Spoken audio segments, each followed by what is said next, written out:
Good morning, home builders. We are on day 85 of the Gospel in You, and we're looking at where the battle is won or lost. We find ourselves in the Garden of Gethsemane in Matthew chapter 26. And he went a little further and fell on his face and prayed, saying, "O my Father, if it be possible, let this cup pass from me. Nevertheless, not as I will, but as thou wilt." And he cometh unto the disciples, and findeth them asleep, and said unto Peter, "What? Could you not watch with me 1 hour? Watch and pray, that ye enter not into temptation. The spirit indeed is willing, but the flesh is weak." The story is told of the Duke of Wellington. He was the famous general that overcame Napoleon in the Battle of Waterloo, the second defeat of Napoleon that finally took him out of power.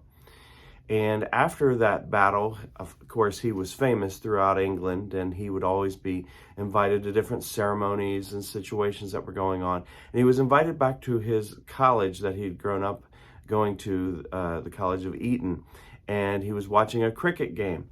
And while he was watching the cricket game and how these young men reacted and how they had been prepared and some weren't prepared, he said, his quote was, "The Battle of Waterloo was won here." He realized that the preparation ahead of time was the things that set up the characteristics and set up how a person attacked different things in their life. Jesus says this now to Peter as well.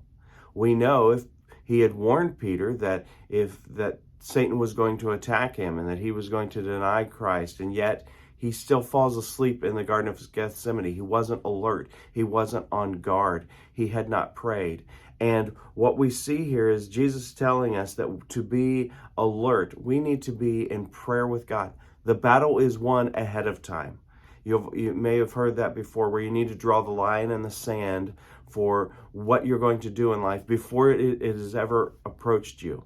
Are you going to do this? I know this already. No, I'm not going to do this. So when the temptation comes, you already have that line in the sand. Well, also, if you are in the Word of God, if you are praying, if you're always being alert and on guard, God will use that and you will be ready for those temptations. Now, temptations are still going to come. We still have to make decisions on what we're going to do with this. But if we've been in prayer and we've been in the Word of God and allow ourselves to be on guard and alert, it is a lot less effective in our life. Now, we still all sin. We're all sinners. It's going to happen sometimes. Doesn't give it an excuse, but this helps lower the chances of that occurring in our life. So I want to encourage you, be on alert, be in prayer. Today's thought, be faithful in prayer so you will be strong to resist temptation. And that's something that I found on our days when we're the most tired, on our days after great victories.